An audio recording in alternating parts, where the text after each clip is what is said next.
Welcome back to Brush Up Your Game. I am David, and today I am ranking the 50 alien powers from Cosmic Encounter base set. Now, I'm doing this by how much fun I personally have playing the power. This isn't about good versus bad. This is just about me saying what's fun for me personally to play. If I'm tossed two of these powers, which one am I more likely to play right now, here in January 2023, as I record this, probably February as it airs. So, number 50, Hate. It's limited, it's offense only, it's only going to come around in a 4-player game, much more likely to play Hate. In a 5, 6, 7, 8-player game, definitely not a power I'm picking. Well, 7 or 8, definitely not picking it. 6-player, maybe. But, Hate, I've got my own video on it here where I really detailed it. Has potential, but really depends on a lot of people helping you out. So Hate, my least likely to get played. Number 49 is Macron. Now, I love math, probably more than the next guy. But Macron's just one where I kind of go, okay, first, I love the artwork. But only being able to send one ship that counts as 4, okay, great. I love that side of it. But then I'm limited in compensation, rewards. I am very defensive. This much is nice. But it's just such a limited power. I don't get to do a lot. And from that standpoint, I'm just not going to have the best time playing Macron, feeling like I'm really involved in the game. So that's why Macron sits at my number 49. For number 48, Shadow, or as old Eon players would know it, the Assassin. I struggled with where to place this because there have been games where I have enjoyed Shadow, but those have been multi-power games, or better, hidden power games, where I can sit on the Shadow, let people leave foreign colonies with one ship, flip Shadow over, and then start taking out foreign colonies one by one, really prolonging the game, annoying everybody, but leaving myself in a much stronger position than they were. Shadow has its uses at that point. I will talk about it someday when I do a video on Shadow. It's not coming anytime soon. Shadow is a very controversial power. It is not one that I enjoy. It's not one I like in the game. And frankly, if I never played a game with Shadow, I would probably be good in Cosmic. I know what it adds. But it's not my favorite thing to have added to the game. So that's why it sits at number 48 for me. 47 is Hacker, and this is another one I want to like. I like being able to strategically pick where I'm taking cards from. Sometimes my hand's really bad. I'm going to play Negotiate, and I want to pick cards. Being able to look through a player's hand, know what I'm getting, that defeats the purpose of rifts, so I'm not going to blow up and lose ships. That is a plus. And also being protected, at least somewhat, when somebody tries to take compensation from me, being able to pick what I'm giving back, that is also very helpful. Hacker's a nice power, but it's not the most interesting for me. So that's why Hacker sits at 47 for my personal enjoyment. 46 is Clone. Now, Clone is a very strong power.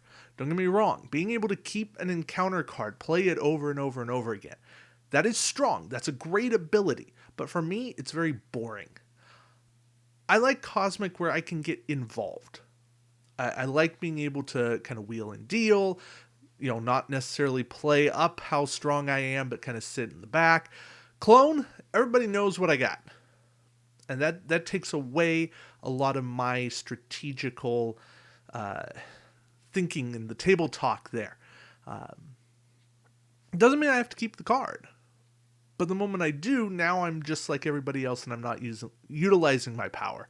So, Clone, again, not hyper interesting for me. That's why it sits at 46. 45, Vacuum. Vacuum is a fun power. being able to make somebody else lose ships because I lost ships. But the downside there is I have to have lost ships in order for this to be useful. And if I'm losing ships, I'm not able to have foreign colonies. It means my alliance didn't work out. My offensive encounter didn't work out. So there's a lot hurting here. And that's again why vacuum is sitting in my bottom 10 at 44, hopefully.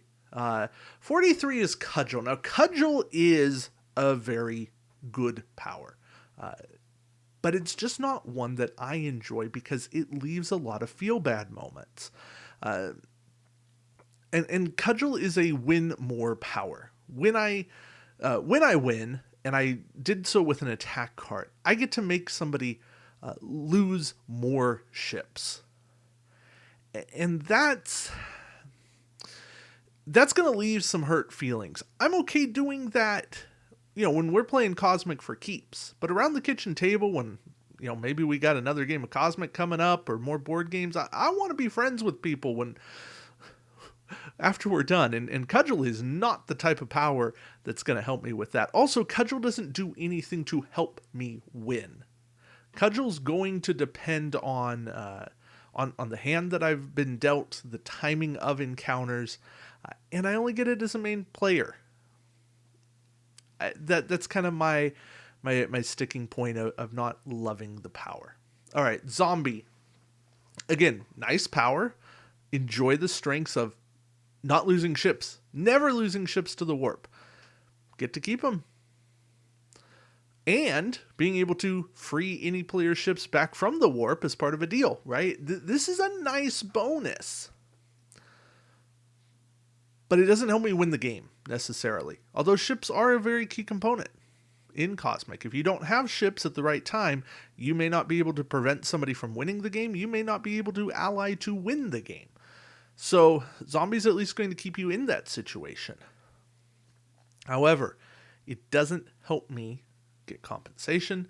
It doesn't help me win encounters. So, zombie just a little kind of middling for me. Will is another one of these powers. The offense only just never excites me in Cosmic. I like being as any player, or at least when I'm an ally. Now, Will does break a big fundamental rule of the game. In Cosmic, you don't know who you're going to attack. Will gets to say, you know what? I want to go attack Bob over there. Now, why do I say Bob? I don't know. But I want to go attack him. He's winning, or he's only got like 2 cards left in his hand. I bet he's down to a really low card, and that means I can win. There is a lot of strength with Will. Will can target foreign colonies. Will can really help you win the game, or at least prolong it so that you're in a better position to win. However, Will by itself is not the key to winning encounters. So yeah, that's why Will's sitting here down at the bottom. Gambler. Gambler has a lot of text, but essentially Gambler is, I don't have to reveal my card, I'm going to tell you what it is. Now, you as my opponent have the option to believe me or to make me reveal it, but then there's a risk reward to that. And stuff happens. Now, the only reason Gambler sits low for me, and I can see Gambler being very high on some people's lists, I'm not a big bluff person. I have never been a big poker player. It's not my type of style. I love what Gambler brings to the game, but remember, this is my rankings for me personally. So, I kind of sit here and go, I can like it. I can appreciate it being in the game. I would never take Gambler out of the rotation of powers. But I am going to sit here and go, Gambler just not something I'm ever going to personally choose to use. All right, Void. This is another one I struggle with because I like Void, but I like Void as part of multiplayer power games. I like being the Void and something else because Void just says when you're a main player and you win, the opponent's ships don't go to the warp. They sit here in the Void. They are out of the game. And again, ship management can be a major player in the game. However, because of the risk of player ships, Void becomes a target for alliances. People gang up on the Void. People want to get Void out of the game, eliminate Void's home planets. People don't want Void to win on offense. You see a lot of defensive allies. You see a lot of people ganging up on Void all the time. Void is a big target. And because of that, you got to be very careful about playing Void well. Just, again, not my personal style. Warpish is another one of those types of powers where I like it, but I don't love it. Warpish gets stronger for every ship that's in the warp. It gets +1 for every ship in the warp. And this can be either basically an inconsequential power, right? There's 2 to 6, maybe 8 ships hanging out in the warp. It could be a major factor, 20 ships in the warp if you're playing in a 5, 6, 7 player game. Or you get a Mobius tubes played against you, or everybody gets their ships back and you get nothing. And Warpish has a lot of swing to it. It can be amazing, but it can also be nothing. And just because of the swing effect on Warpish, I don't end up loving it. Amoeba is where I start finding intrigue in powers. Amoeba gives me a lot of choice, being able to move ships in or out of the encounter. It lets me rearrange my ships, but it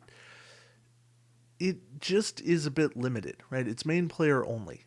The best use I find is being the defensive player, trying to get some people to ally on defense, and then oozing out and leaving like an attack 0 or an attack 1 and going, yeah, I didn't actually need that planet. Thanks for coming, guys. Really appreciate you. Have fun in the warp. And then there's times, you can get up to 8 ships on your attack or your defense and keep adding in. There's times. I wish Amoeba worked as an ally, because being able to get more defensive rewards, bring in 4, ooze in 4 more, that would be fantastic. But Amoeba's, it's okay. And I'm okay playing Amoeba. There are times I will work with Amoeba, but I'm not in love with it. Yeah. All right, Mind. This is one of the powers that I really, really like. Mind, being able to look at the entire hand of one of the main players. Knowledge is power in the game. Knowing what a player has in their hand, what they can play. That is such an defining aspect of the game. And then what you share or what you don't share really shapes the whole table talk presence of the game. Mind is by no means my favorite power, but it's a power I enjoy. It's a power I will play periodically because I think it's fun, and being able to leverage my knowledge gets me into certain situations that I might not otherwise get into. When a player has that trick up their sleeve and they know that I know that they have that trick, they go, okay, fine, David, you can ally with me, because they know they can't pull the surprise against me. Or they're more likely to make a deal with me. And I know that they can make that deal, so they can't bluff me on it. So, yeah, mine. Sitting here in the middle. All right, Tripler. This is another power I like a whole lot more in hidden power games, because now I can use my high power cards as face value and then flip Tripler and start playing.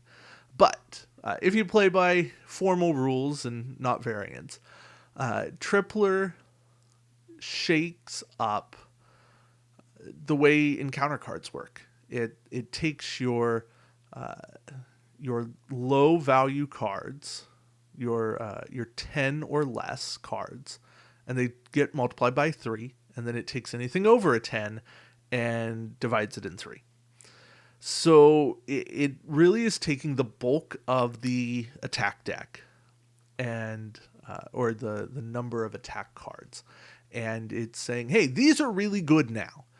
It makes it so Tripler has interesting trade cards in a deal situation. The attack 15, 20, 23 are basically useless to Tripler. I mean, they're not useless, but even a 23 is an 8. And Tripler can go ahead and play that, but how much more powerful is that to Tripler being able to trade it off and say, hey, I got a really good attack card for you. What's that worth? Is it worth a flare? Is it worth an artifact or two? Let's make things interesting. And when you have that philosophy, being able to shape the flow of the game because you no longer value the most valued cards makes you a much more dynamic player. So I like the intrigue with Tripler. Mutant, very straightforward power, but one that I enjoy because you're cycling through the deck and you're keeping good cards. Mutant always has an 8-card hand. Well, at least before allies are invited. While Mutant's a main player. So this is going to happen more when you're in smaller player games. But still, to be able to have 8 cards, to protect yourself from compensation, at least not protect, but to better insulate against it. Mutant, while simple and straightforward, is a power that keeps good cards going, and you don't have to draw up if your hand is junk and you just want to cycle through it and get it out. But very frequently, I have a good flare, and I want to keep playing it, so I will keep using Mutant to keep up to an 8-card hand and keep myself from losing those cards. All right, Citadel. This is one of the new powers from the base set, and I mean new in 2008. Don't really go together anymore. But Citadel is this fascinating power where you get to take these low encounter cards. Well, typically low. You can really put any attack card. And put it face up next to any planet in any system. And these attack cards basically become bonus defense reinforcements. And the longer the game goes, Citadel becomes almost impossible to wipe off of planets. And Citadel never actually has to activate them. But the threat that they're there is enough to make you not want to target Citadel or know that you got to bring a whole lot of help in order to do it. So Citadel really is intriguing. I don't play Citadel often, but I enjoy games where I do. And I don't see Citadel played often. But again, I enjoy games when I do. Citadel is a red alert for good reason. But I think there's a lot here, and yeah, it's one I have fun with. And as I've looked at it more, I go, I want to play Citadel. All right, Filch, very straightforward card or power. After you have an encounter, you can steal your opponent's card and put it in your hand. So unlike Clone, which you get to keep using your card, Filch says, oh, now you get to use your opponent's card as your own. So your opponent beats you down with a 30, and now you have the 30 to beat somebody else down with. And I like that. There's a lot more strategy to it. I've got a video on Filch and things to think about, things to play with. But Filch really does intrigue me, and I like what Filch brings into the game. So yeah. All right. Next up, Human. Human, nice reference. Hitchhiker's Guide to the Galaxy. Humans are mostly harmless. They just add 4 to the encounter, right? Human's a nice thing, a nice player to bring into an alliance. You're getting a bonus 4. But if you get zapped, your side automatically wins. Not that many Cosmic Zaps in the game, but when you do play a Cosmic Zap, you're guaranteed that win. Human's a nice in-game, a nice threat to win those encounters, and really can change the dynamic of the game. Because all along you're going, oh yeah, you just add 4. Okay, that's not a lot, but you bring 1 ship, you bring 5. You bring 4 ships, you're bringing 8. That can swing a lot of encounters. So Human, again, very straightforward, but I like the threat. I like the table talk that exists with Human. There's a lot of that kind of wheeling dealing, like, hey, do you want to be here? Do you not want to be here? You don't really need to be here. All right, then we have Machine. Now, Machine is, well, you're never going to be anyone's friend, being the Machine, because your turn is not limited to 2 encounters. You get to keep going whether you win or not. You get to just keep making attacks or encounters. Players will mess with you. I'll make a video on Machine, talk more about strategy, but people need to learn how to combat the Machine. It's about stealing cards. The Machine needs to learn it's about amassing cards and having cards to insulate yourself to keep taking those turns and go and go and go and go. The Machine can win the game in 1 turn. 1 very long, annoying turn. And I like that threat. I have fun with the Machine. The Machine is not fantastic, but the Machine can be a whole lot of fun. Yeah. Spiff. Now, Spiff is a wacky alien. As the offense, if you lose, and both players played attack cards, if you lost by 10 or more, you get to crash land. You get to take one of your ships and land on the defensive planet. So there's a lot of this kind of, okay, you want to win. Obviously, you want to win. But if you're going to lose, can you lose by enough? And reinforcements really help this. Again, I like this aspect of being able to win or gain a colony in 2 different ways. That has good intrigue to me. There's a lot of fun that can happen, and Spiff is just this kind of ne'er-do-well and just kind of fun power to have. Virus, on the other hand, is just brute force. I'm going to attack you with numbers, and we're going to play it out and see what you can do. As long as I have ships, I'm probably going to win. So what do you do to beat Virus? And And that becomes the question, is if Virus has a decent attack card, 4 times that attack card is really tough to overcome. So Virus can be fun. Virus is a challenge and a pain. But yeah, so Virus is one of these simple powers that I actually do like because it's a threat. It's a table presence threat.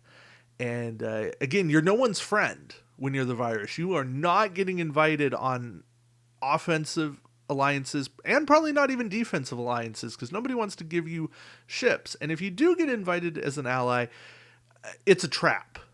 It's a tarp. It's a trap. It's a run away and hide. Do not go there. And yes, I said tarp on purpose. Thank you for catching that. Do not go. All right, reserve. This is another fun power because you get to use bad cards, low cards, as reinforcements, and you just get to play them. You get to use this as main player or ally. It's optional. It's everything I like. It's flexible, and you can discard negotiate to cancel other reinforcements, so you can really get rid of any bad card you don't like in your hand. Other players will want you to be their ally because they want you playing your stuff on their side, not against them. You will be flush for choice, and reserve is a whole lot of fun. I'm probably regretting putting it as low as I did and not closer to the top 10. Grudge is a mean power.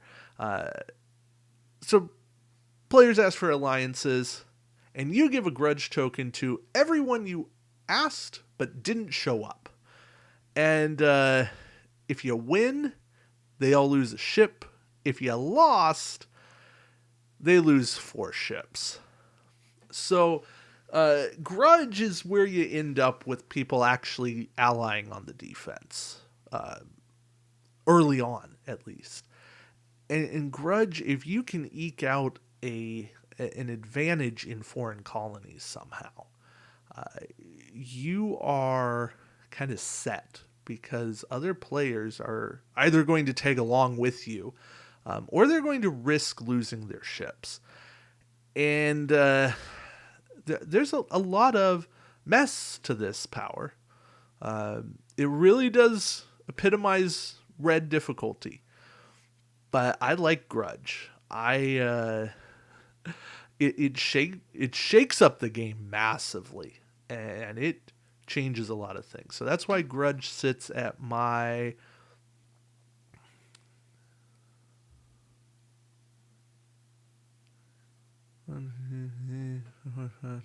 number 27.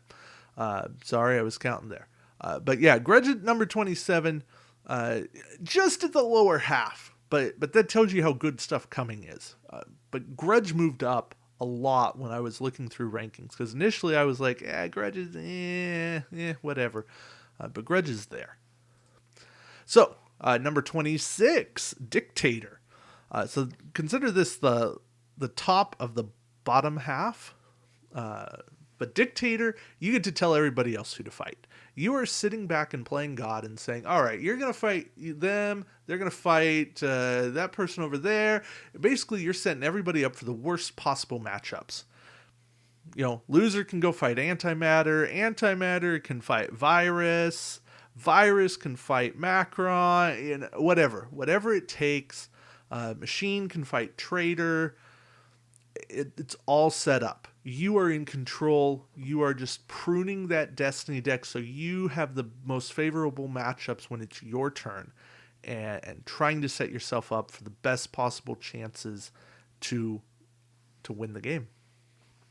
But yeah, I love Dictator. Again, I don't like playing it often. The reason it slid down, that it's at number 26, is because nobody really likes being told who to go fight. Having a person to direct their anger at is probably not a good thing. You're not going to get a lot of alliance invitations when you're the one screwing somebody over.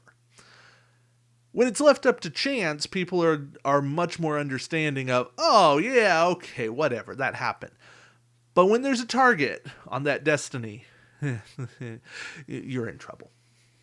So you can make friends, you can make enemies. The way you play Dictator says a lot about how the game's going to go for you. All right, Volch, number 25. Volch is here because while you are sitting back and collecting artifacts, and there's nothing extremely satisfying about that. You're going to have artifacts around when you need them. You are keeping cosmic zaps in play around for the biggest threats. Card zaps, yep, you're going to have them. That force field, yep, you've got a second play of it. The quash to kill a deal, yep, you're going to play that again too. Volch keeps their artifacts for whenever they draw a new hand. So you're not going to just get stuff and then have to lose it. You're keeping it to play when you want to play them. People are going to raid your hand. So there's a good hand management aspect here too. But even if they raid your hand, they're going to play it and you're going to get it. So Volch really comes down to when are you going to use artifacts that then are getting discarded? Are other people actually going to target you? Probably not. You're not the biggest threat. And then how well can you table talk? So Volch is useful from a lot of standpoints, and that's why Volch sits at 25 for me. Parasite 24.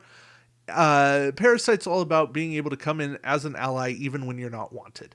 And this makes Parasite just a lot of fun. You get to say, oh yeah, I know you didn't want me, but I'm here anyways.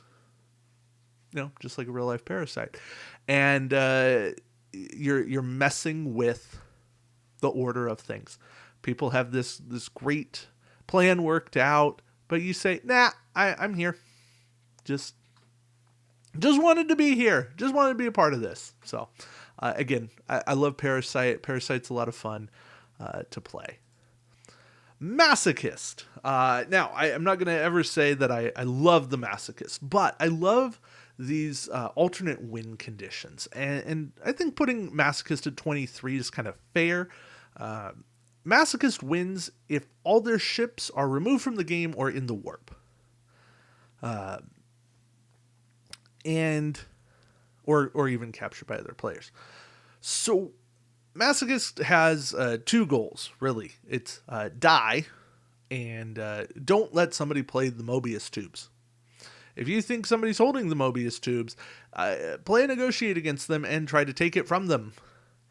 And really, you are just playing two different games. You can play to win. Absolutely, you can play to win. But you can also totally play to lose. And you can send 4 ships on defense ally or send 4 ships on offensive ally and play reinforcements to defense. You are playing for the other side to win. Masochist will kick your butt. You really have to commit to being okay losing, but there can be fun in this, and don't take it too seriously. Fodder at 22. This is a power that I have talked about. You get to play cards between the high and low card.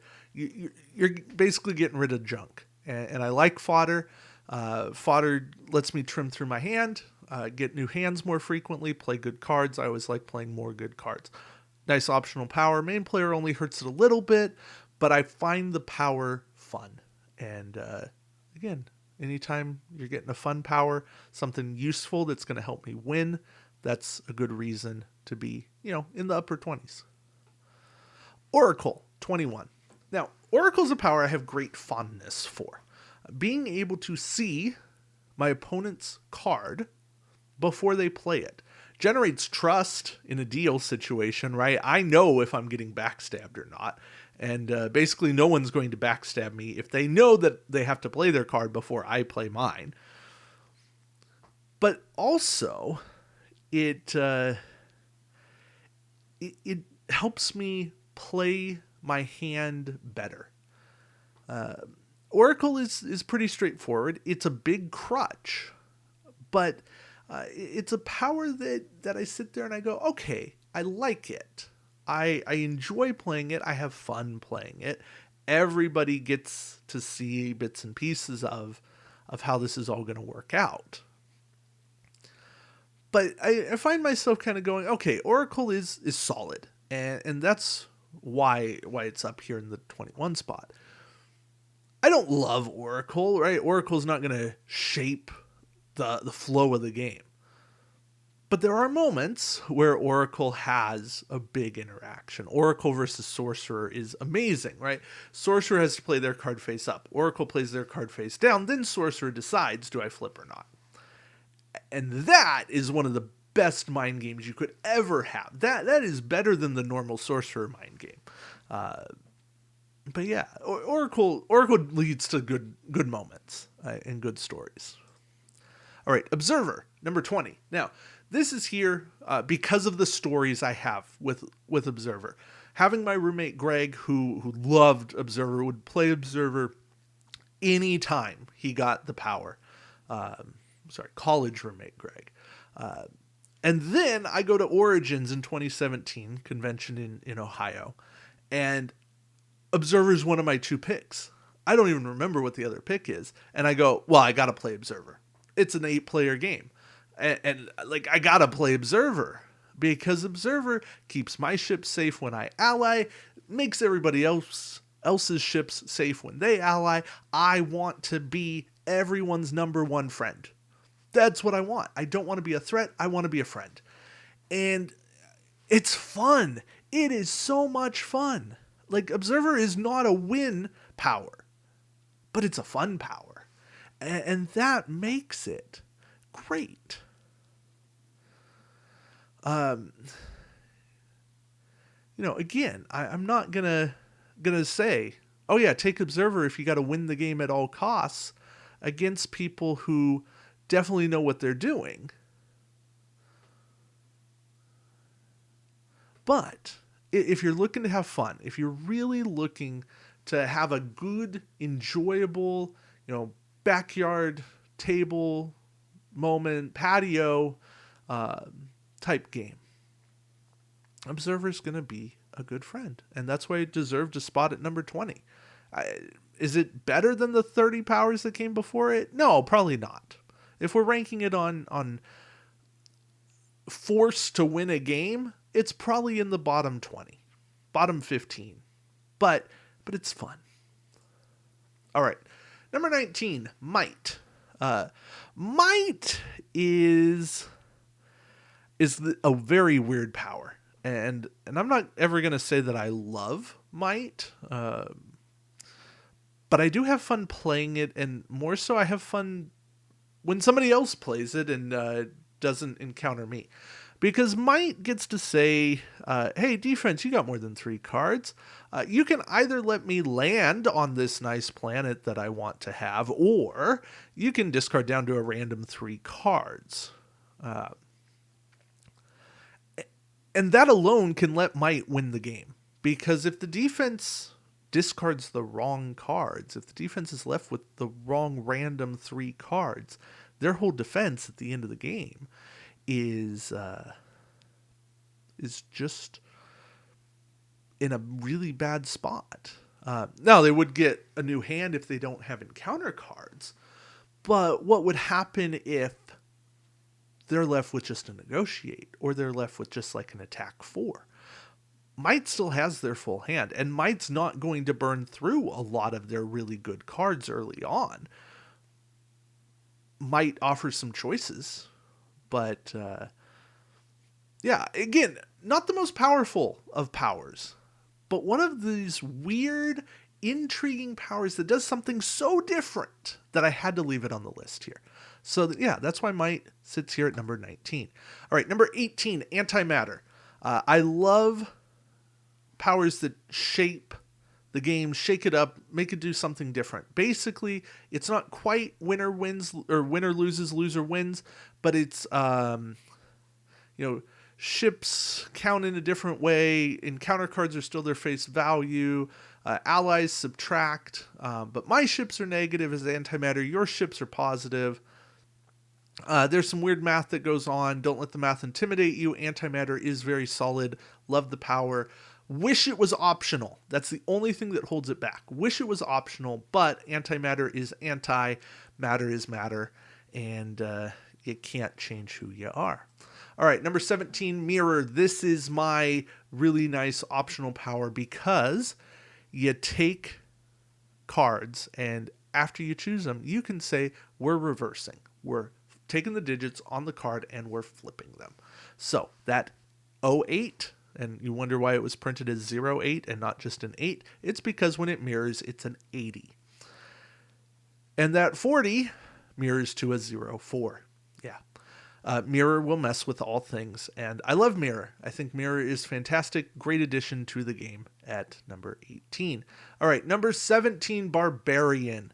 Barbarian is a bit like Cudgel from the bottom 5. When you win, you get to take your opponent's hand, take encounter cards for every ship that you had, and then take a card. And then they lose their hand. So you're taking the best of their hand after you win, and then they have to get a new hand the next time they can. It's mean. It's fun. You're not costing them extra ships. You're costing them good cards. Barbarian is mean. Absolutely, Barbarian is mean. But Barbarian is kind of fun, too. And you have to sit there and go, oh, well, I guess if you couldn't win, then you didn't really need your hand. So we're gonna roll with that. So that was Barbarian at number 16. Number 15 is Calculator. And I remember when I was first introduced to Cosmic, within the first 5 games, I was told, oh yeah, don't pick Calculator. Calculator's a bad power. Now, granted, this is on the old Eon set. And I don't think Calculator's really changed much. But Calculator is by no means hyper powerful. And I would probably never pick Calculator in, say, a tournament game or even a campaign. But I like Calculator. I have fun with Calculator. The ability to equalize, to take cards and make total smaller, brings hope. It makes allies matter a whole lot more. It makes reinforcements matter a whole lot more. And to have the core essence of extra things in the game matter rather than just the encounter card you play, that shakes up the game. And that's why I like it. Plus, Calculator is optional. And as I've said, that's something I really appreciate in powers. So Calculator, my number 15 for fun powers. All right, Warrior is my number 14. And Warrior is here because Warrior just keeps getting stronger. I like accumulating tokens and using those tokens to get stronger. And it's not even that I have to use those tokens, it's those tokens exist and they make me stronger. Warrior can be bad in certain situations, but Warrior is also a lot of good fun. And I just like getting stronger, and I don't get to play Warrior that much because it just doesn't show up for me. But I hate going against Warrior. Games can run really long, and with a lot of encounters, Warrior's just getting stronger and stronger and stronger, and I start going, okay, I gotta win, and I really hope I don't go up against Warrior. So, Warrior, number 14. All right, number 13, TikTok. This is the other alt-win power, and if you think your games run long, make sure TikTok's included. Your games will not run long anymore. You have 10 tokens, and every time there's a deal or the defense wins, you lose a token. TikTok puts a big timer on the game. Now, TikTok really is going to depend on the cards that they draw and being able to be a a defensive ally at times. Oh boy, does TikTok want to be a defensive ally. Being able to hold their own as the defensive main player, and then trying to make a deal. But people are going to want to make deals less because TikTok's around. And again, really shaking up the way the game is played. So TikTok, my number 13, just for the threat it puts on the game. A lot of games with TikTok end with like 1 to 3 tokens left because it just gets cut that close. So again, TikTok 13, fun power, weird power, but fun. All right, number 12, healer. This is one that I just like. I like being able to say, yeah, oh, you lost 1 ship, great, I'll heal it, I'll take a card. Oh, you lost 4 ships, you know what, those ships can sit in the warp. Or, oh, you lost 2 or 3 ships, okay, sure, I'll heal those. You don't need to spend time in the warp. Oh yeah, you were my allies, of course I'll heal you. And I'll take cards for that. And it's just, it's this kind of nice moment in the game where you get to go, yeah, I understand. You helped me out. You shouldn't die. Or even, you know what? I apologize. I wasn't actually trying to be mean and take over your planet. I just needed a place to put some of my ships. But you know what? I'll heal your ships and you can have them back. Oh, I get a card for that. And healer just kind of has this bit of selfish mentality, right? They're getting a card for everything that they do. But they are helping you out. You do get your ships back. So I like that. I enjoy healer. I have these feel-good moments when I play as healer. All right. REMORA or REMORA. I don't know. Which way do you say it? This is a power that it's just all about getting more. And it just missed out on the top 10. This is my number 11. But players, you get a ship back when somebody gets a ship back. You get a flare back, or not a flare. You draw a card when somebody draws cards. And it's I just like the very passive nature of getting more stuff. Remora is a fun, passive power where you're always getting more stuff. It's enjoyable to me. I like seeing more cards. I like having ships around. It's kind of like there's nothing Remora doesn't do except cling into a deal. Because, well, that would be weird having 3-player deals. It can happen, but we'll talk about that in an expansion ranking sometime. All right, number 10, Reincarnator. Anytime you lose an encounter or fail to make a deal, you get to draw an alien power and become that power for a bit. So Reincarnator is, to me, really fun because you get to be different aliens. I know some people hate Reincarnator because you never know what you're going to get, and it becomes so unpredictable. It might be bad powers, and it might be bad powers for 4 powers in a row. And yeah, that can suck. But Reincarnator could also be really good and be crazy good for you and change the entire nature of the game. You just don't know. I couldn't put Reincarnator much higher than 10 because of that unpredictable nature. But I have fun every time I see Reincarnator in the game. I want to see who's coming up. Who's that next power? What are they getting? And I enjoy playing Reincarnator too. I will choose Reincarnator a lot. Except maybe right after I've played it. I probably wouldn't play it right again because, you know, sometimes I do like consistency. But I enjoy Reincarnator. So, my number 10. Number 9, Fido. You know what? Sometimes a human just wants their pet. And they just want to play fetch. And that's what Fido does. Fido takes one of the discarded cards after an encounter and says, hey, do you want this? And if they take it, Fido gets a card. And if they don't, then Fido gets to keep it. So there's a lot of strategy there. A lot of thought in going, okay, who do I offer this to? Which card should I offer? Who needs a negotiate or who needs an attack 10? Who's likely to take it? Do I actually really want them to have an attack 10? Am I okay getting this if they refuse? Do I really want to be the junk dealer of all things? But I have fun. Fido is fun for me. I leave after playing Fido going, this was weird. This game was weird, but I liked it. So yeah, Fido at my number 9.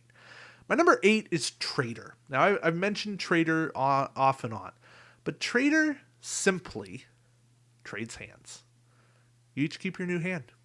That's it. Very straightforward power. But it means that I get to play the best cards out of my hand, and then I get to pass it off to somebody else. And they have to deal with the junk that I don't want.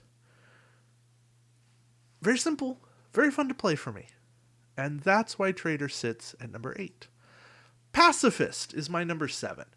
And Pacifist, I sit there and I can do the Pacifist hand too. But Pacifist just says, can't we just be peaceful? If I play Negotiate, I win. Unless you also play Negotiate, in which case we make a deal. But knowing that's a threat, Pacifist can play an attack card and you play Negotiate, and then Pacifist wins anyways. So there's a mind game here. There's a big mind game. I love Pacifist. It sits at my number 7 because it's fun, and I like the twist that Negotiates a typically bad card become a really good card. My number 6 is Miser, and this is a power that surprised me when I was going through and ranking these that came up this high. But Miser is basically the power where you get 2 hands, and you get to pick which hand is your hoard, the Miser hand, at the start of the game, and then you just play with 2 hands, 2 separate hands. The Miser hoard has special protections, but that's about it. And I love the simplicity of it. But I also love having this little secret hand that can't really be messed with. And it's like, ha ha ha, this is mine. There's just something fun. There's something really enjoyable to that, where it's like, ha, can't touch this. Mine. I don't know. I can't describe it better than that. So Miser sits at number 6 for me. Number 5 is Kamikaze. This is one where I just like more cards. And the whole notion here, at least for me, the way I have played Kamikaze, is I'm going to sacrifice ships to get what I need. I can send up to 4. I get 2 cards per ship. I am searching for high attack cards. I am searching for useful flares. And I am really searching for Mobius tubes so I can do it again. Their Kamikaze is all about the threat of what you drew, and the fact that you can sack 4 ships, draw 8 cards, and now you're sitting there going, ha ha ha, I have 8 more cards. You don't know what these are. They could be anything. Now, players know a bit of what they're not because they have their own hands. But you get to bluff. You get to bluff through what you could have. And Kamikaze enables a whole lot of crazy shenanigans, and I love it. All right, number 4 is the Philanthropist. And this should surprise no one that I love this power so much. I talked about it for over 15 minutes as its own video. But the Philanthropist, being able to give cards away, being able to control my hand, good cards in, bad cards in and then out, making deals, taking people's bad cards when they don't want them, getting more favorable terms on my deals. I love it. I love Philanthropist. I love what it brings. Number 4, which means there's 3 really good powers left. Number 3 is Sorcerer. I have talked about the mind games of Sorcerer, being able to make those swaps. Love Sorcerer. Love everything about Sorcerer. Sorcerer was probably the power that made me fall in love with Cosmic. But I will choose Sorcerer almost every time I see it because I know that I have a chance in the game no matter what happens. And number 2 is Loser. Loser is this power, and I've talked about it in a video, but Loser being optional to declare that upset or not is the power that makes me love what Loser brings. Loser having the ability to upset, to make the loser win and the winner lose, and just change the flow of the game. It makes everything valuable in different ways. Loser is one of the epitome cosmic powers. All right, and my number 1 is Chosen. No shock here if you have watched my video about Chosen and the strategies for Chosen. But Chosen is fun. Chosen is so much fun for me because I like a little bit of the risk aspect. And you go, wait, David, if you like risk, why don't you like Gambler more? That's because I like the unknown. I like drawing some cards from the deck and being able to add or replace based on what I draw. I like being able to surprise my opponents with what's coming, because my hand can be garbage, absolute garbage, but I still have a chance to win no matter what, because I have Chosen coming up and drawing cards off the top of the deck, and you never know what's going to be there.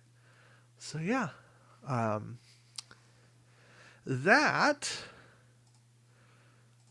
is my ranking of cosmic base set powers. That's just the base set. We still have expansions to go through. Now, I'll go through expansions, each expansion on their own. That's going to keep videos to, 20 to 30 powers, which are going to be much simpler, much more enjoyable, hopefully.